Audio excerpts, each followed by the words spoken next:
Alright, so in this video I'm going to show you how to move from the Cartesian form to the polar form, also known as trigonometric form or modulus argument form, and from the Cartesian form also move to the Euler form. And after that we've actually explored the three different forms. I'm actually going to show you how to use the Moivre theorem. So I'm going to introduce the Moivre theorem and actually show you how to use it. So let's start with first of all picking up a complex number. So I'm going to choose z is equal to 5 plus 5i, which is like a simple complex number to choose to explain to you because it lies in the first quadrant. So 5 and 5i would be 5 on the real axis, and then 5 units on the imaginary axis. It's going to lie somewhere here. And then if you sketch it on the Algol diagram, the argument is the angle from the positive x-axis, so it would be this one. So the argument is actually theta is equal to arc tan of 5 over 5, because over a, which is equal to arc tan of 1, which is equal to pi over 4 or 45 degrees. All right, so the argument is actually quite easy to find for this one. The magnitude will be root of 5 squared plus 5 squared using Pythagoras theorem. So that will be 50. You'll notice that I'm going quite fast with it because we've actually already explained how to find the argument and magnitude in a different video. So with this one, I'm just going quite fast with it.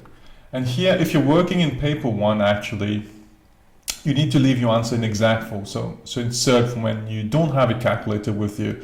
So you'll notice here that I actually break the 50 into 25 times 2, and then that's root of AB, which is root of A times root of B. So root of 25 times 2 is root of 25 times root of 2, which is 5 root of 2. So that's how I get the magnitude of the complex number, and the argument is already found.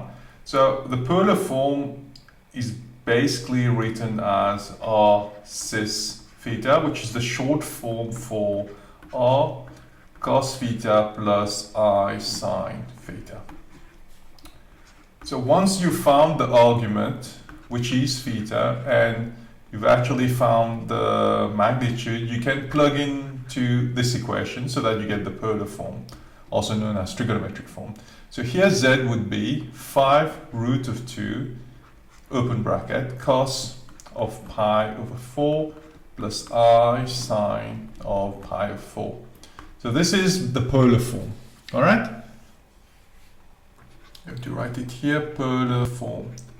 Now you have a different form, which is called the Euler form, and the general expression is written as r e I theta, whereby the r is still the magnitude and the theta is still the argument. So if you're asked to actually write in the Euler form, which they sometimes do, and usually it's like the first section of an 18-mark question, you just use the r and theta you found. So it's 5 root of 2 e I, and the theta, which is the argument, that's pi over 4. So far I've shown you how to move from the Cartesian form to the polar form and the Euler form.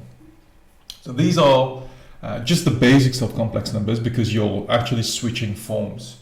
And since we've already covered these two, I'm now going to show you how to I'm first going to show you what the Moivre theorem is, and then I'm going to show you how to apply it.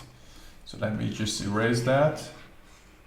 I'm going to keep the key things on the board. So we're still going to use the same complex number in polar form, okay, to explore the next section. So basically, de Moivre, who is the mathematician who worked with complex numbers quite a lot, he came up with a theorem for complex numbers to a given power. So he said that z power n is equal to r power n, open bracket, cos n theta plus I sine n theta. So he takes the magnitude and then magnitude e to the given power of n, which is quite logical because you're taking z to the power of n. However, what's interesting here is that the n is multiplied to the argument. You see, it's multiplied to the argument here, it's multiplied to the argument here. So the magnitude e is taken to the given power, but the argument gets multiplied to the value of n. So how do we use it? Let's say we had to work out z power 4. Okay, so z is actually here, you can see it here, that's z. Z power 4 will be equal to r, so the r is the magnitude, which is 5 root of 2. So it's 5 root of 2 to the power of 4, open bracket, cos n, so the n is the power, which is 4. So cos of 4 times pi over 4, which is the argument, theta is the argument, plus I sine n, which is 4, and theta is pi over 4. Alright, and you close bracket. And then you can use the rule of indices here, so the power will get distributed onto those two different numbers. So it's 5 power 4, and then root of 2 is basically 2 power half, so 2 power half to the power of 4, and then over here the 4 cancels out, so you get cos pi plus r sine.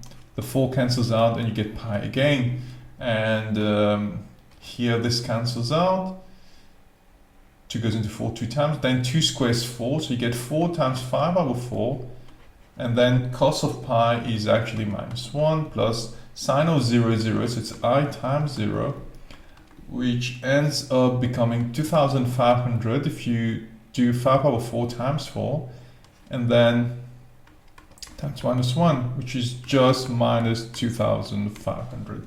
So this is how we use the Moivre theorem. All right. So to wrap up what we just did in this video,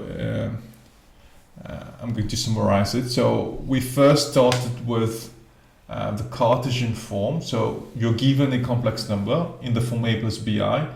Then once you have the argument and magnitude, okay, you can write it in a form called the polar form, which is in short form r cis theta, or in the expanded form it's z equal to r cos theta plus I sin theta. Then you replace your r by the magnitude you got and the theta by the argument, you get this.